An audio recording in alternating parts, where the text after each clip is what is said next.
va la gente que fracasa en ese intento, ¿correcto? Y hemos tenido la posibilidad de compartir con personas que han fracasado en ese intento o que, estando en contacto con nosotros, tienen éxito en una o en otra oportunidad. Entonces, ¿por qué razón un metadiscurso? Porque nos vamos a permitir en la tarde de hoy hablar de todo lo que usualmente no logramos ver en la persona que acomete su propia muerte. ¿Y por qué un epitafio desde el otro? Porque, pásala por favor, espero que no se escandalicen con las imágenes de los cuerpos que voy a mostrar, ¿de acuerdo? ¿Por qué el epitafio, no? Adelante, la otra. Antes de hablar del epitafio quiero puntualizar lo siguiente. Discurso. ¿Qué es lo que no en la tarde de hoy con respecto al discurso? Pues no me propongo por ahora plantearme si el discurso es objeto exclusivo de la lingüística o de las lenguas naturales. Tampoco es objetivo de esta tarde plantearme si el discurso es todo conjunto significante que esté en lugar de otra cosa, y menos aún plantearme que el discurso, su análisis sería objetivo de la semiótica, ¿correcto? Pásala. Sin embargo, con cierta polisemia, digamos, para esta tarde pudiéramos entender por discurso, para lo que yo voy a hablar, aquello gracias a lo cual nos comunicamos, ¿de acuerdo? Diálogos, etcétera. El acto del habla con sus implicaciones situacionales, la pragmática, sus implicaciones en la conducta, el habla y su historia, el sujeto hablante individual y socialmente considerado, también las representaciones sociales, axiológicas y valores, los símbolos con los que se lleva a cabo la lectura y el devenir de aquel que acomete su propia muerte. Pásala, por favor. Entonces, dicho esto, déjala allí, por favor. Esto está, no sé qué pasó allí, ese es Linus. Bien, epitafios. Es un término que, aunque el título está escrito en latín, y no sé, no, ahí está en griego, pero en el título inicial, el latín, creo que es un acusativo, el padre me corregirá, epitafium, en el título, pero este es griego, ¿no? Este es griego y tiene dos raíces, epi, que significa sobre, de, y tafios, tumba. Entonces es lo que suele escribirse sobre las tumbas, ¿de acuerdo? Los epitafios. Entonces los epitafios tienen una particularidad que suelen cuidar ciertas formas literarias, ¿de acuerdo? Entonces sobre las tumbas, sobre las criptas, suelen escribirse estas cosas. Búndelo. ¿Y qué significa esto? Bueno, que cuando alguien se suicida, ¿de acuerdo? Suele nombrarse o decirse de aquel que acomete su propia muerte muchas cosas, ¿de acuerdo? Y es una forma como epitafio de poder plasmar ese evento, ese acontecimiento, ¿de acuerdo? Esto que ustedes ven ahí son apenas unos poquitos títulos de prensa de gente que tuvo éxito en su intento o tuvo éxito en esto de quitarse la vida. La siguiente. Bien, el término suicidio, ¿qué podemos decir de esto? Bueno, tiene múltiples implicaciones, ¿no? Pudiéramos verlo como una simple palabra que tiene actualidad o no la tiene, ¿correcto? Que el término suicida tiene una pertinencia conceptual, y dentro de eso pudiéramos pensar de que, bueno, tiene un uso mediático. Esta mañana hablaban acerca de cómo la gente ahora estila leer la prensa de atrás para adelante, ¿no? De las páginas de sucesos, y no solamente las víctimas de la delincuencia, sino también la gente que se mata aparecen en las últimas páginas. Hay gente que también puede hacer un uso folclórico del término de suicidio. También identifica con lo que nombra, ¿no? La muerte de aquel que tiene éxito. Puede ser también una categoría de análisis sociológica, cultural, psicológica, etc. También pudiera verse que tiene una forma banal, hay gente que banaliza con estas realidades y hay incluso gente que hace chiste con estas cosas, ¿no? La siguiente. Bien, la idea de hoy es hablar sobre el cuerpo del suicida. Sin embargo, vean ustedes, en el siglo XIX, un sociólogo fue quizás el primero que, no fue el que acuñó el término, por supuesto, pero fue quizás el que primero hizo un estudio serio acerca de este fenómeno del suicidio. Y entonces, él hablaba de un suicidio egoísta, y para resumirlo, un suicidio de una persona que era poco integrada a su comunidad, un suicidio altruista, que era como el reflejo de la persona que estaba muy integrada a su comunidad y no tenía ningún tipo de problemas en dar la vida por ellos, y un suicidio anómico es aquella persona que era un poco la consecuencia de esa dificultad de identificar y poder reconocer normas. Entonces, cuando hablamos de suicidio, vean ustedes, se habla de indicios, de que si la persona da indicios, ¿de acuerdo?, antes de que ocurra esto. Aparte de eso, también se habla de motivos, de que si la gente tiene motivos para esto. Esta situación, ¿de acuerdo?, implica que por lo general hay indicios y hay motivos. No siempre los indicios son detectados por los otros, ¿de acuerdo?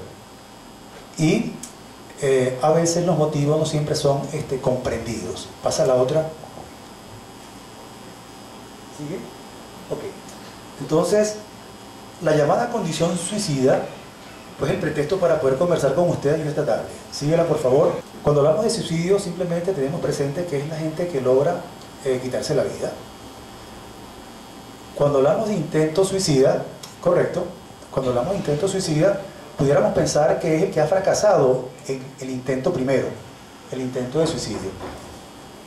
Cuando hablamos de gesto suicida, es aquella persona que impresiona tener como fin eso, pero no es cierto que esa sea su finalidad, aunque pueda interpretarse como eso.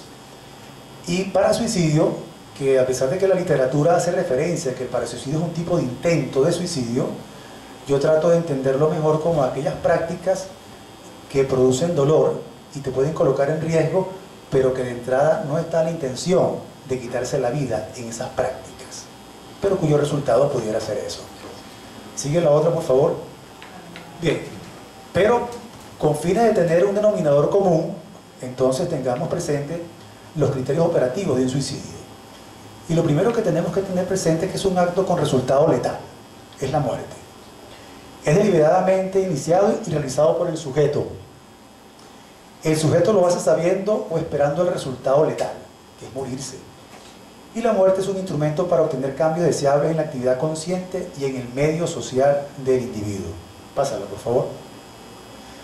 Entonces, dicho esto, ¿de acuerdo?, pudiéramos decir de que el cuerpo se contempla desde la representación cognitiva, ¿de acuerdo? La representación que podemos tener del cuerpo es la que nosotros, desde el punto de vista cognitivo, nos vamos a dar. Y también depende de la capacidad de representación que cada uno de nosotros tenga del cuerpo. La siguiente. Las formas de experiencia corporal, como ustedes pueden ver a su izquierda, bueno, son múltiples, ¿no? Uno puede experimentar vacíos, torsiones, desgarros, ruptura, frío, etc. Y esas experiencias pueden contextualizarse en un órgano, en funciones o en el territorio. Un territorio. Pásala, por favor. Cuando hablamos del cuerpo del suicida, ¿de acuerdo?, cuando el funcionamiento de las diversas partes es armonioso, o en su defecto está investido, subestimado o subinvestido o superinvestido según el valor que conscientemente se dé o no al cuerpo y a sus diversas partes. Esta mañana hablaban acerca de la conferencia del profesor de España, ¿se acuerdan? De cómo se magnifican y se ensalzan ciertas partes del cuerpo, etc. Y otras pasan a un segundo lugar, en fin. Pásala, por favor. Igual, Igual, la imagen del cuerpo del suicida puede ser afirmada o negada, según el sujeto se muestre capaz o no de tener una representación significativa de su cuerpo, o puede estar partida, si cada una de las partes tiene atribuciones funcionales divergentes. Pásala, por favor. Bien, pero para los efectos que nos interesa esta tarde, y con el poco tiempo que me queda, vamos a entender entonces que el cuerpo es una unidad en que se pueden aislar diferentes componentes y cuyos campos de acción son distintos. ¿De acuerdo? Igual que comentábamos ahora, pueden estar representados en órganos, funciones o territorios. Pásalo, por favor. Importante tener esto claro. El cuerpo, nos referimos al cuerpo a las nociones de cuerpo percibido, cuerpo conocido, cuerpo representado y de cuerpo vivenciado. También tiene sentido diferente en los diversos momentos de la evolución existencial en el individuo.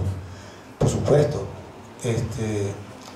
hay un componente subjetivo que es inevitable y depende de la maduración, de la experiencia y la experimentación que conduce a un saber. Esto probablemente tiene relación con lo que conversábamos esta mañana, pero no vamos a hacer referencia a eso porque estamos hablando del suicidio.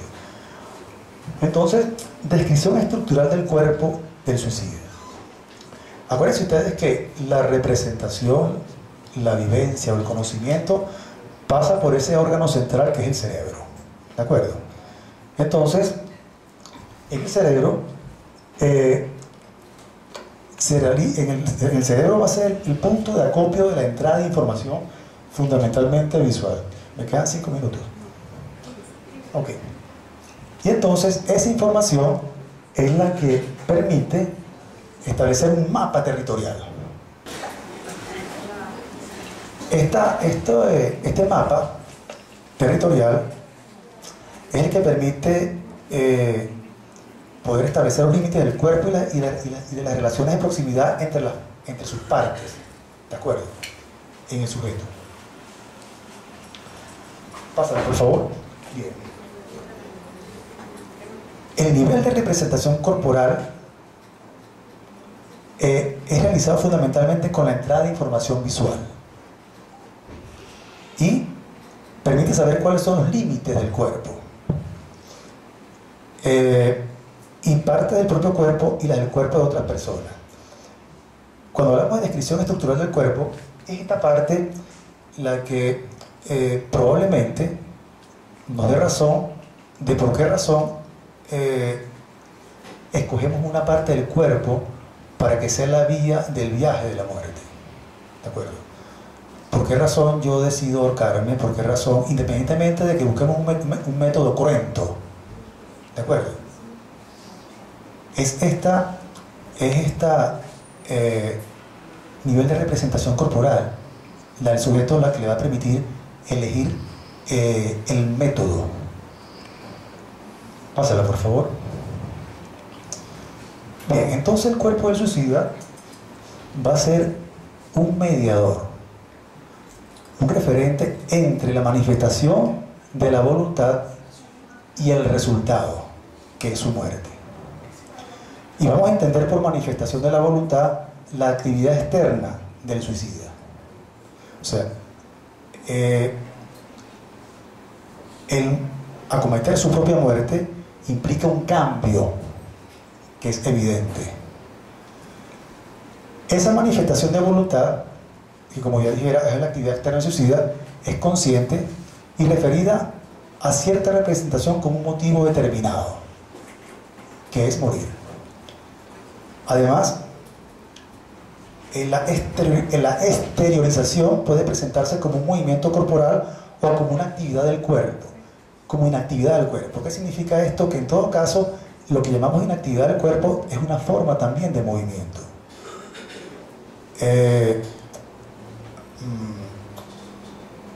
Los que hacen huelga de hambre, puede ser que de comienzo haya quienes en su mayoría su intención no sea quitarse la vida, pero puede ser que alguien vaya con ese objetivo, con la clara intención de morir allí.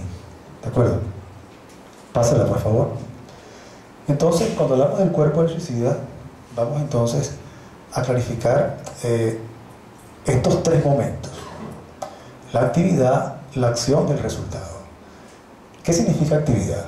es que el cuerpo se va a poner en movimiento, ¿de acuerdo? Va a adoptar ciertos comportamientos conscientemente, con voluntad, pero sin tener establecido un resultado o buscar la muerte.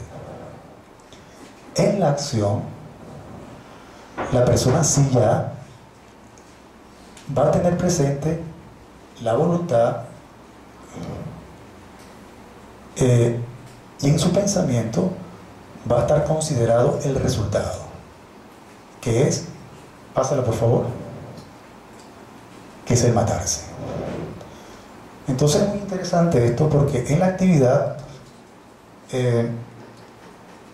yo hago cosas con mi cuerpo, pero que no está considerado el que el resultado sea que yo me muera. Y eso lo vemos ¿dónde? Probablemente en los gestos suicidas o en las personas impulsivas, ¿correcto? Pero en la acción sí nosotros podemos ver que en esos movimientos está presente la ideación suicida, la consideración de quitarse la vida. Probablemente en la acción vamos a encontrarnos a las personas que denominamos o clasificamos como intento suicida, pero no porque hayan simulado, sino porque han fracasado en su intención de quitarse la vida. Por supuesto, el resultado es matarse. La siguiente, por favor. De manera que cuando vemos esto, es esa, gracias, cuando vemos esto, vemos que, ya lo decíamos, en la actividad, pudiéramos ver todas estas estrategias de descarga, de lo que es el cortarse, vemos con mucha frecuencia, lo he visto yo en consumidores, sobre todo mujeres consumidoras de heroína, en síndrome de abstinencia, donde cuando el mono, que es el síndrome de abstinencia, está muy intenso, o están son aproximadamente 5 o 7 días en los que se pasa un periodo muy duro, con la sintomatología que es muy dura, a tal punto que la gente termina consumiendo para correrle al mono, no para disfrutar la nota. Vemos entonces cómo logran gran alivio al lacerarse los brazos, y buscan cualquier mecanismo, ¿no? Una máquina de afectar, etc. Y probablemente entonces el cuerpo es el medio por el cual esa actividad es canalizada. Ya lo señalaba. La acción, hay una manifestación de la voluntad y del pensamiento. Y por supuesto el matarse implica un cambio en el mundo interno y externo. ¿Por qué externo? Porque de alguna manera impacta a los otros. Y de alguna manera los otros se están conectando con ese resultado y con esa decisión de quitarse la vida. La siguiente. Bueno, es muy importante esto. La siguiente, ¿cuál es? Regresa, por favor. Vean ustedes, la actividad o la acción no es algo que podamos decir que comienza ahí. Lo que precede a esto es la aflicción, el sufrimiento, el manejo de las emociones. Entonces, como si fuera un bloque de hielo, y en donde nosotros solamente vemos esos desplazamientos, esas manifestaciones del cuerpo que pueden traducirse en angustia, en tristeza, pero hay un recorrido previo que es de aflicción, al cual no siempre tenemos acceso, pero es lo que realmente precede a esta secuencia de eventos. La siguiente. De manera que en esta tarde tan accidentada pudiéramos decir que el cuerpo del suicida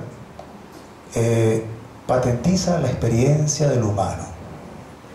O sea, quizás este tránsito es terriblemente humano, ¿no? Y el cuerpo es el que permite mostrar, patentizar esa vivencia. El cuerpo del suicida, a partir del cual toda experiencia se da. Y es así. De hecho, en los intentos, que son los suicidios fallidos, habla es el cuerpo de la persona, es el que habla. Sobre todo cuando el intento ha sido por ingesta de tóxicos, ¿de acuerdo? Habla el cuerpo del que ha fallado en su intento. Por supuesto, el cuerpo del suicida es el operador del mundo. Él se mueve con su cuerpo y el cuerpo es el que le permite accionar en cualquiera de sus posibilidades, ya sea para manipular, ya sea para accionar o ya sea simplemente para suicidarse. Y por supuesto, el cuerpo del suicida le permite habitar en un mundo que le reconoce en lo social, en lo cultural, en lo psicológico, etc. Bueno, lamento tantos accidentes, ¿vale? Hasta aquí llegué yo.